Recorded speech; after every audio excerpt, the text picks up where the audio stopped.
So I'm so excited about today. Thank you for being so wonderful and letting us come into your sacred space and be able to share about our love for Jesus and just the different truths that he brings, and also the different way that he manifests in each individual's life. And today our guest is just the epitome of beauty and grace and creativity. She's written a book, which you'll hear in a little while was not really on her agenda, but it was on God's agenda, and she obeyed. And so that's always a fun thing to listen to. But as I was reading about her and learning about her, one of the words that just jumped out at me was the word togetherness. Mm-hmm. And she has created an environment of togetherness and a place where people can go and feel safe, and just a simplicity and beauty. And so we want to hear her story. She was a very successful career woman, the assistant DA in Virginia, and had a very reputable reputation, and yet God called her on a different path, and she said yes. I know some of you today are struggling with something, and I hope that her story will help you to say yes to the plan and purposes of God. And so without further ado, Ruth, Hi, it's thank so you for great having me. to This have is so much you. fun. So much fun. Anytime I can shine the light on God as opposed to myself, I appreciate. So thank you for having me. So I'm so happy you're here, and just the little things I've gotten to experience so far have been so touching and precious. I love how your book just brings out the five senses, and you know, the Holy Spirit wants to use all of them. 100%. And it didn't start out that way. I mean, I have it's a varied past. I was an assistant Commonwealth attorney for years, and then an assistant attorney general. And my husband and I moved to Philadelphia, and so he could take over a family company.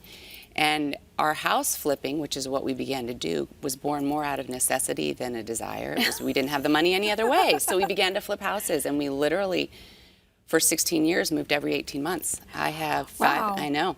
I have 5 kids, and everyone was born in a different house. And as they got older, they participated in the flipping. I have older girls who can tear out a bathroom in hours. If you hand them a sledgehammer, they'll lay hardwood floors with my husband. I love it. So it was a change. You know, I have found that God has really worked with me through areas of transition.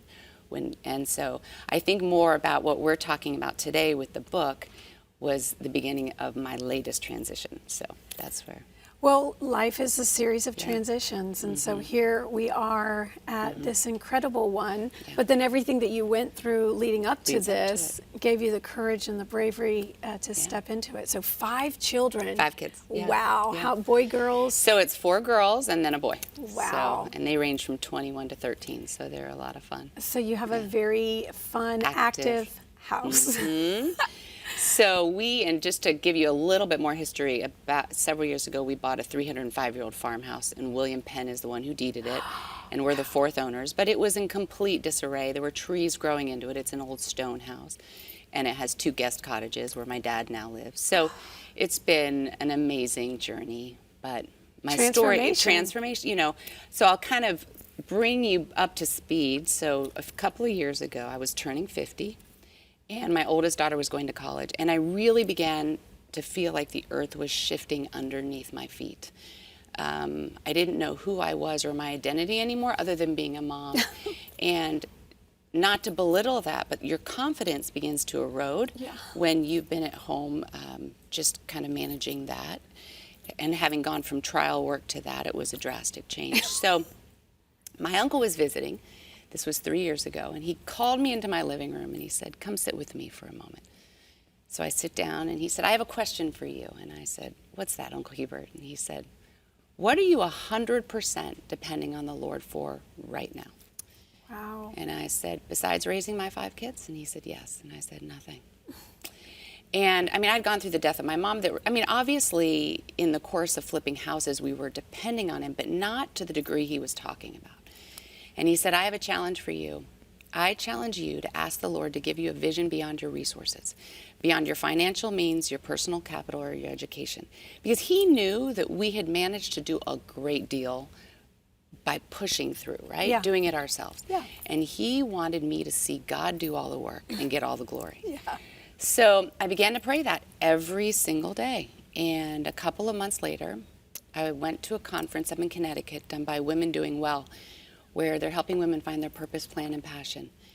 And I was sitting there watching a friend, Sally Lloyd-Jones, who wrote the Storybook Bible, was there, you know, a number of these different women who have been really successful in their different areas.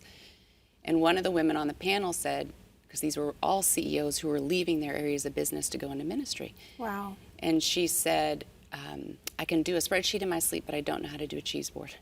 And, you know, so I get in my car and I'm driving home and I'm just in tears because I don't even know what I'm passionate about anymore, except family. And I said to my best friend who was driving with me, I said, all I know is I'm passionate about my family and blessing others through and in our home. But what would God ever do with that? Again, belittling what God has done. And we grew up, my dad grew up in an evangelist family. They grew up all over the world. Corrie ten Boom would come through, you know, my grandparents' house. So I knew how formative the home is. Yeah. So anyways, fast forward another month, and I'm continuing to pray that prayer. And I go to another conference, Women of Legacy conference down in D.C., and I met a woman there, and she said to me, "You're my divine appointment." A couple of months later, I had hosted a large wedding at my house, and I was laying on the floor with a migraine. And she texted, "I'd like you to come to London and pray over my house." Wow. And I said, "No." And again, I'm praying, not knowing what it was God was going to do. And she ended up saying, "I'm going to help you get over here tomorrow." Okay, I said, I'll come in 2 days, okay? And Sally came as well. So I'm over in London. Sarah says, "I'd like to take you all to a farm nearby for lunch." So we go to this farm. And she says to me, what made you flip houses? And I made the statement, everyone's hungry for home. So they both pick up their computers. Sarah says to Sally, "It has never been taken." And I said, "What hasn't been taken?" And they said, "You're supposed to write a book." And I said, "I will never write a book." Ever. I mean, when we have family reunions, we have book tables because so many people have written books or have been written about them. And I make fun of all those people. So anyways, I come home. They kept bothering me. "You're going to write a book. You're going to write a book." And I tell my sister. She starts to cry. And she said, "You're supposed to write this book." Aww. I said, "I'm not writing a book. I have nothing to say. And I'm not capable." So she said, "Call my friend who's an author out in California and just talk to her." The author says, "I'd like to fly out there this week." I know. I mean, who does that, right? Your whole life is very quick. It is quick. very, but remember, I'm praying now. This is like 6 months. Yes, you're right. This author flies to my house, and she says, "This is bigger than you. I'd like to co-labor with you on a book." I said, "I'm not writing a book." I don't know how many times I need to say this. So this is the part of the story where you're going to see the obedience fall in. My sister and she went shopping the day she was leaving. She walks into my living room. I'm sitting on the same couch I had been with Uncle Hubert. And she hands me 2 wrapped gifts. And the first one was a teapot. And she says, "Whenever you're wanting to read the word and pray and meditate on what the Lord has for you, have some tea." Oh. And I giggled to myself because I don't drink tea and I'm not writing a book. I'm going to say that again. So she says, she hands me the second gift and it's wrapped. And she said, "Before you open it, I looked all over town. If you were to do a book, what would it look like?" I opened this up. I opened the beginning of it and I said, "Where is this?" And she was like, "I have no idea. It's the farm Sarah took me to in the Cotswolds outside of London." Oh, wow. In the entire world. And I could cry talking about it. God is going to get my attention. I'm sitting here asking him repeatedly, right? So I sat there and just wept and I said, "I'll be obedient." So the author put an app on my phone, and every Monday for 6 months would send questions. And I would talk into my phone and it would go to her and she'd transcribe it and then we'd work together. So I don't get to get any glory for this book. I was obedient, and what we did was, my heart is for the home and the fractured home in our country.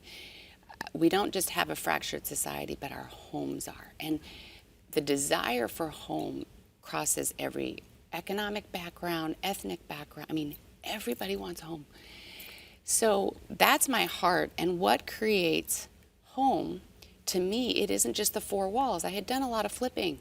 I have friends who, have beautiful designers do their house.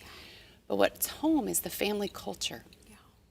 And if you're not intentional about creating that culture, it's going to happen whether you intend it or not. Okay. So be intentional. So we took our farm over the course of a year with family recipes, family traditions, gardening, and entertaining. And that's what the book is.